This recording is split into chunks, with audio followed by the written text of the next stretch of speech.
Money, the reason we all pursue and desire and fiercely protect it because of what we can do with it. It can buy a good deal of pleasure and remove a lot of unhappiness.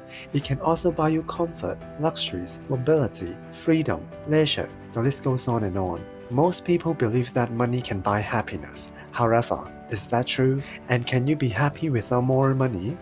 Keep watching the video if you would like to know some of the untold truth about money.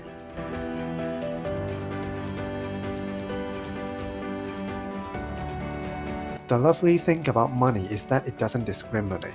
It doesn't care what color or race you are, what class you are, what your parents did, or even whom you think you are. You have the same rights and opportunities as everyone else to take as much as you want. Money has no ears or eyes or senses. There is no way money can know who is handling it, what their qualifications are, what ambitions they have, or what class they belong to. It is inert, inanimate, impassive. It is there to be used and spent, saved and invested, fought over, seduced with, and worked for. Most people look upon the level of wealth or income as a pretty good proxy for the level of happiness. Increase income and you can assume that you are increasing just about everyone's level of happiness. However, behavioral economics suggests that such a simplistic relationship between income and happiness doesn't hold, especially in relatively wealthier economies. In the short run, increasing income generates more happiness, but in the longer term, the level of happiness reverts to prior levels.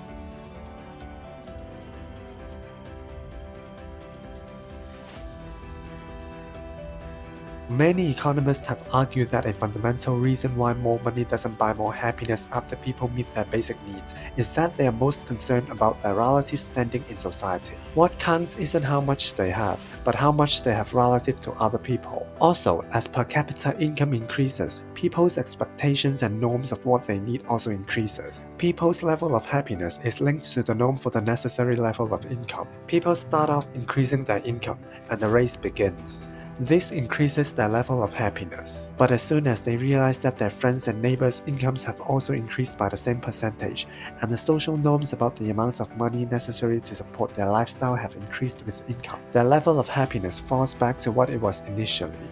No matter how much income people can obtain, it can only give a temporary lift to their happiness. Some economists find that people tend to adapt to higher income levels within 4 years, which means they have a maximum of 4-year bump in happiness. But they end up running around in circles.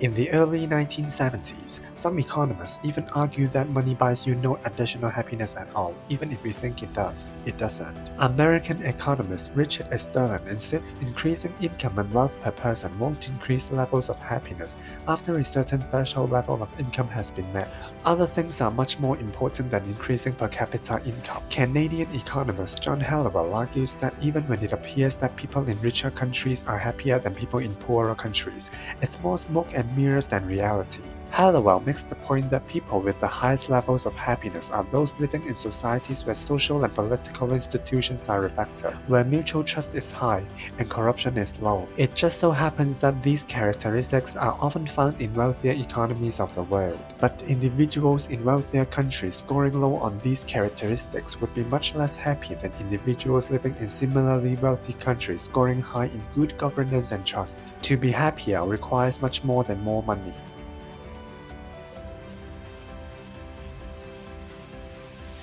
Money, don't love it. Love your family, love friends and neighbors, love people, but never love money. When you fall in love with money, it possesses you.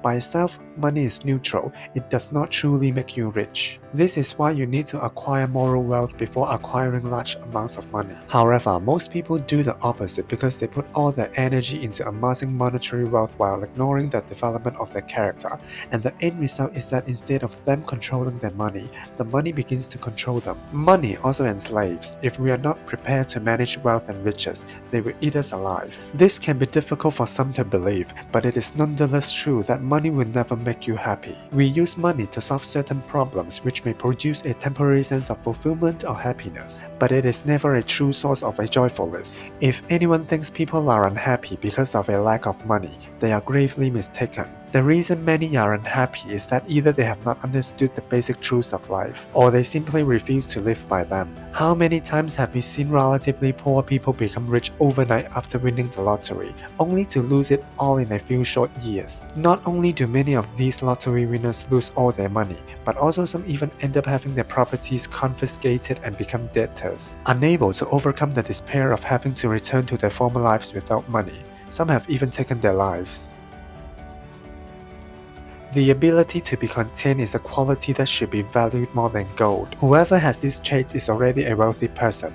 If we are not content with $100,000, then 50 million will not do the job either. Not even $1 billion will bring about satisfaction. That is the logic behind the love of money. The more you have, the more you want. We need to train ourselves to be righteous and become prosperous in our souls before seeking financial prosperity. Money will destroy us if that is all we are seeking. Money should bless and not kill its possessor. Only consider yourself successful if large sums of money do not excite you or cause you to become greedy. Some people cannot control themselves when they see money in front of them. Try to give an unprepared man $1 million and he will most likely destroy himself.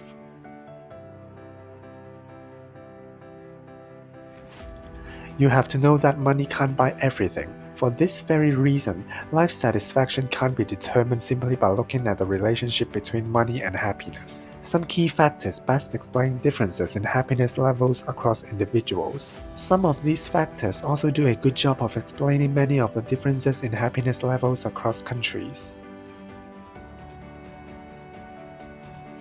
Being divorced or separated has large negative effects on happiness, but separation hurts more than being divorced.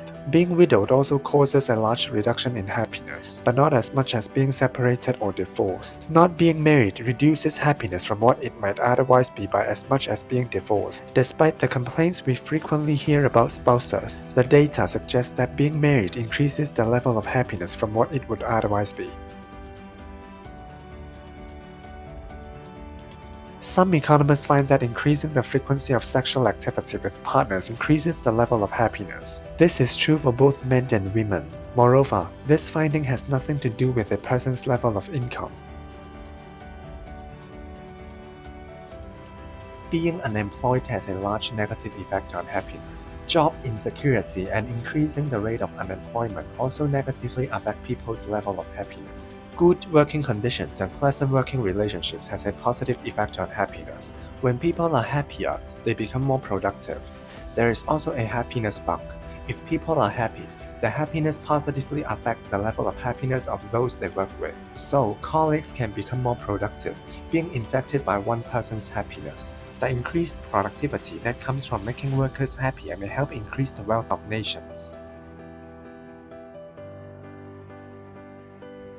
In a society where people feel that they can trust one another and where there is a sense of community, they tend to be happier. If people aren't worried about being ripped off, if they don't feel like they have to double-check every transaction to make sure they aren't being cheated, if they don't fear that their employers are always trying to get the better of them, they tend to be happier. If people belong to social or religious organizations that provide a sense of belonging and community, this also increases the level of happiness.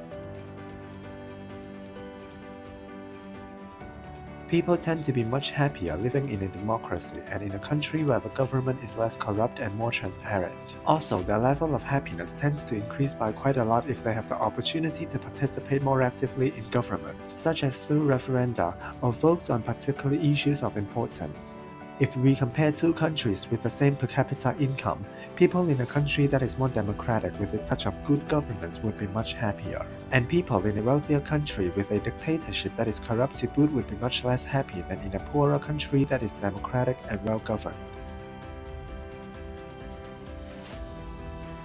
We have to learn to have the right attitude.